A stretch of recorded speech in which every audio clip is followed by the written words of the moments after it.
निवडणुकीसाठी आज सर्वच पक्षाचे नेते असेल, नगरसेवक, भावी नगरसेवक असेल, हे रिंगणात उतरलेले आहेत. आपल्यासोबत आहेत माजी आमदार तथा भाजप नेते कैलासजी गोरंट्याल यांचे सुपुत्र अक्षय भैया गोरंट्याल.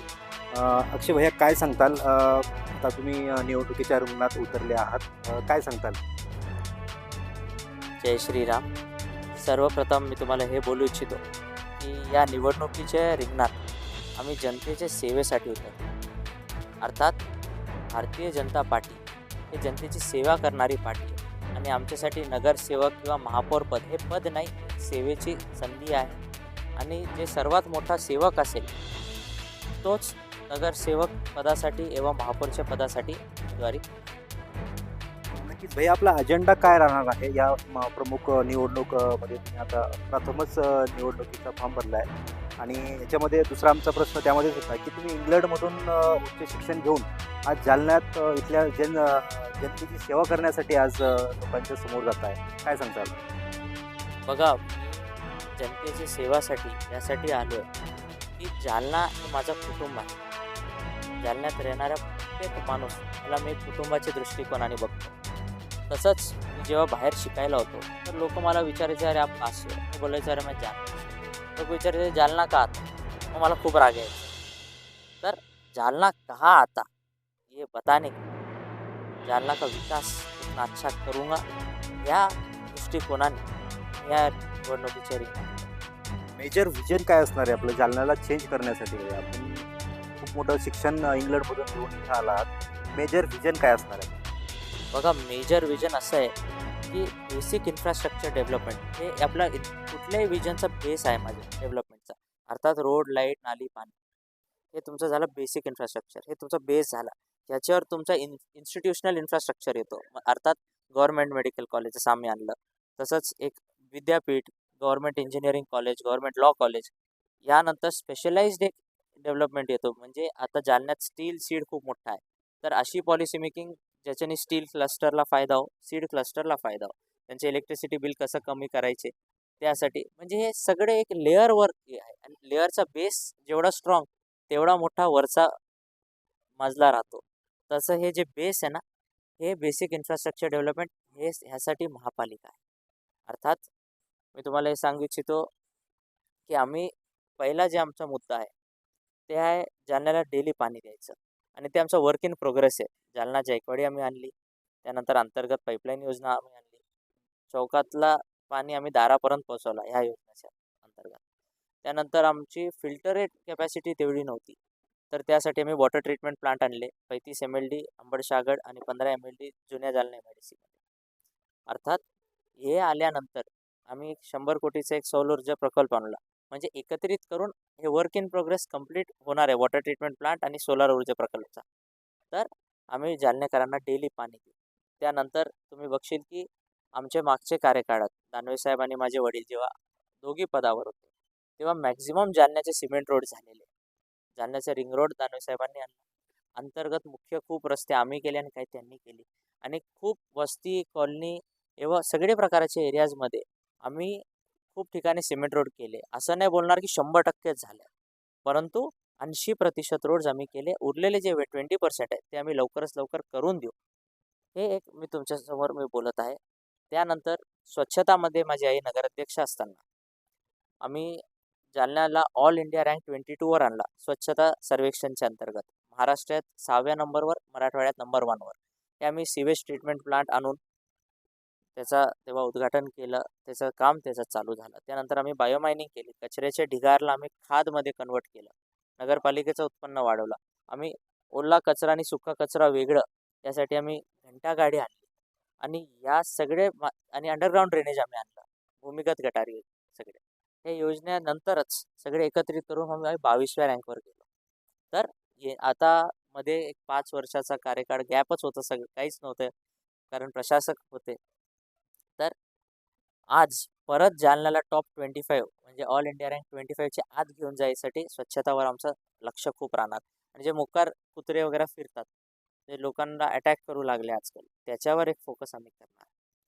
त्यानंतर PR कार्डचा मुद्दा जे आता मार्गी लागला आहे, आदरणीय मुख्यमंत्री फडणवीस साहेब आदरणीय बावनकुळे साहेब, पंकजाताई, सिनियर दानवे साहेब, आमचे संतोषजी दानवे, कुचे साहेब, लोणीकर साहेब आणि आबा दानवे आणि माझे वडील यांच्या सगळ्यांच्या संकल्पनेतून आज पी आर कार्डचं सर्वेक्षण सुरू झालं आहे. ज्याच्याने जे आमचे स्लम एरियाज नोटिफाईड झाले 43 to 45 त्यांना सगळ्यांना लोनसाठी असू द्या किंवा कुठल्याही गोष्टीसाठी असू द्या पी आर कार्ड हे आवश्यक आहे. ह्या मुद्द्यावर आणि महानगरपालिकाचे जे स्कूल्स आहे त्या मुद्द्यावर त्याला डेव्हलप करायच्या मुद्द्यावर आम्ही हे निवडणुकीत आज उतरलो आहे. त्यानंतर रोड्स जसं मी तुम्हाला सांगितलं आहे मॅक्झिमम सिमेंट रोड्स आम्ही केले.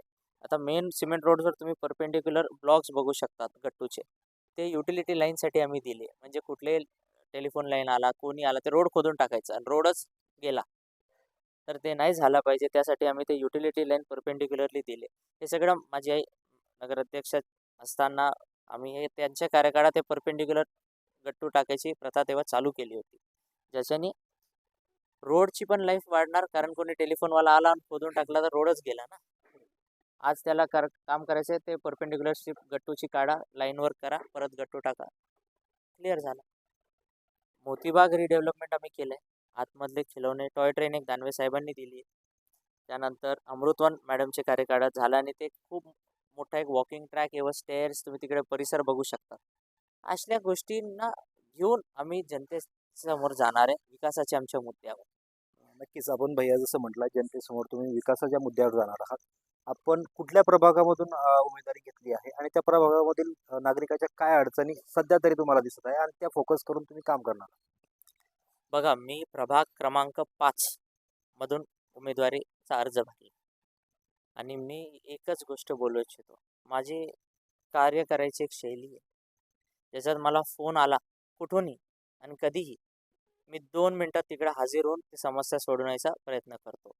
अर्थात मला फोन आला की भैया यहाँ पे लाईन चौक होगी, तर मी तिकडे जाऊन कर्मचाऱ्यांना बोलून घेईल, अधिकाऱ्यांना बोलून घेईल आणि ते चल लवकर करून घ्या. ही माझी पद्धत आहे. आता तुम्ही विचारला की ह्या वॉर्डात तुम्हाला काय अडचणी, तुम्हाला मी एक गोष्ट सांगतो. या वॉर्डचे जे मेन रोड्स आहे आणि जे कॉलनीज आहे मॅक्झिमम त्यांच्यात आम्ही सिमेंट रोड्स केलेले आहे. पण काही ठिकाणी जुनी जे पाईपलाईन्स आहे ते दबून गेली आहे, ज्याच्याने थोडा वॉटर सप्लायचा इश्यू काय काय ठिकाणी आहे. तर ते जुनी पाईपलाईनला परत रिकरेक्ट करायचं, ते एक मुद्दा झाला. त्यानंतर ह्या प्रभागात मी जसं तुम्हाला एक सांगितलं होतं मोकार कुत्रे खूप फिरतात. ह्यासाठी एक कारवाई एक मोठी करावी लागणार. आणखी एक तुम्हाला मी सांगतो की इकडे 2-3 ठिकाणी कचऱ्याचे हॉटस्पॉट झालेले. हॉटस्पॉट अंतर्गत असे खूप मोठे मोठे ढिगार झालेले आणि खूप टाइमपासून स्वच्छता गावाची फक्त इकडेच नाही बाकी सगळीकडे राहून पाठीमागे झाले आता खूप. हे आमच्या कार्यकाळानंतर झालेलं आहे. तर ते एक रेग्युलरायझेशन करणार आहे स्वच्छताचे अंतर. आणि काही बघा, मी तुम्हाला एक गोष्ट सांगतो. रोड्स सिमेंटचे झालेले पण सगळे ठिकाणी झालेले नाही. 80% झालेले, 20% राहिलेले. तर ते जे 20% आहे जे राहिलेलं आहे त्याच्यात मी जास्त फोकस करणार. आणि ह्या प्रभागाची कुठली अडचण असेल, कुठे लाईटचा इश्यू असेल, कुठे कसली अडचण असेल, 2 मिनिटात हजर राहून ते प्रश्नाला सोडवायची माझी ताकद आहे आणि मी ते पूर्ण लावणार. एक दुसरा प्रश्न होता मागशेजी, की बरेच आता तुमचे प्रभाग क्रमांक 5 मधून तुम्ही उमेदवारी जाहीर झालेली आहे आणि लढताय तुम्ही. तर बऱ्याच नागरिकांचे हा असा एक प्रश्न होता की आपण आमदाराचे सुपुत्र आहात. तुम्हाला डायरेक्टली कसं फोन करणार? जनतेला काय आवाहन करणार? नेमकं भीती मनातली त्यांच्या कशी घालवणार? बघा, सर्वप्रथम मी एक सेवक आहे आणि दुसरे आमदारांच्या मुलांसारखं माझी काही अशी दहशत नाही आणि कोणाचं भीतीचं वातावरण आम्ही कधी आमच्या खानदानी कधी क्रिएट केलं नाही. ते दुसऱ्या ठिकाणी असू शकतो, आमच्याकडे नाही. जनरल लोकांना भीती वाटते की तुम्हाला डायरेक्टली फोन कसं करणार? तुम्ही काय जनतेला आव्हान? दुसरा मी तुम्हाला तेच बोलत होतो की मी लहानपणीपासून जालन्यात राहिलेलो आहे आणि लगभग सगळ्यांकडे माझा नंबर आहे आणि कोणी कुठली काय नाही. मला डायरेक्ट आजही लोकांचे फोन येतात, भैया यहाँ पे पाणी नहीं आ रहा, चलो क्या करते, भैया यहाँ पे कचरा नहीं उठाया. तर आधीपासून मी लोकांचे एक एक कॉलवर मी काम करायचं, तर आज पण तसंच करणार. आणि यायची गोष्ट येतच नाही, कारण मी माझ्यासाठी सगळे कुटुंब आहे. मी प्रत्येक घरी जाऊन शकतो आणि प्रत्येक घरात मुलाचं नाव काय याचं नाव मला माहिती आहे, त्याच्या वडिलाचं नाव माहिती आहे आणि प्रत्येकाकडे माझा फोन नंबर आहे. तर अशी गोष्ट येणारच नाही की कोणी असं येऊ लागला की कोणी असं होऊ लागला. मी एक सामान्य जनतेत राहणारा एक माणूस आहे आणि जे माझे प्रभागात जेवढे लोक राहतात, आता तुम्ही मॅक्झिमम मी तुम्हाला नाव घेऊन सांगू शकतो. आता हे तुमचे मागचं जे घर आहे, इकडे माझा मित्र जतीन राहतो. मी त्याला 2 मिनिटात फोन तुम्हाला करू शकत नाही का? इकडे समोर एक सिंधी समाजाची एक खूप मोठी कॉलनी, आता तिकडे SSD गार्डन आहे. तिकडे आम्ही माझे मित्र सगळे प्रभागाचे मित्रांनी पहिला आमचा गणपतीचा मंडल बसवला होता. आता ते SSD कॉलनीचे शेजार बजाज अंकलचं घर आहे. त्यांचा मुलगा लहानपणीपासून माझ्यासोबत मोठा झालाय. तो मला आजही, अरे तू क्या लेट करा, चल जल्दी या. तर असं आता माझे सगळे रिलेशन्स आहे. तर माझा पब्लिक रिलेशन आणि माझा व्यक्तिगत पब्लिक स्वभाव हे मला आधीपासून कोणी मला फोन करायचा, मी बोला हाँ बोलिए आपका क्या काम है, ठीक है 2 मिनट में मैं आ रहा हूँ या मैं कर देता हूँ. माझा आधीपासून असंच राहिलेलं आहे. तर दुसऱ्याकडे ते आहे आमदाराची मुलाची भीती, पण आमच्याकडे तसं नाही. आम्ही सेवक आहे. नक्कीच हे होते अक्षयजी गोरंट्याल आपल्यासोबत. खूप छान त्यांनी त्यांच्या उमेदवारीबद्दल आणि पुढच्या व्हिजनबद्दल त्यांनी सांगितलेलं आहे. जसं की महानगरपालिकेमध्ये भरपूर प्रश्न होते, त्याचा सुद्धा अक्षयजींनी यांनी चांगल्या प्रकारे त्यांनी आमच्या माध्यमातून लोकांच्या सेवेमध्ये स्वतः तत्पर राहून कुठलीही अडचण आली तर केव्हाही मला फोन करा असं प्रतिनिधित्व आपल्या प्रभागाला मिळालेलं आहे. नक्कीच त्यांच्याकडून चांगली अपेक्षा आहे की त्यांच्याकडून चांगलं काम मिळेल.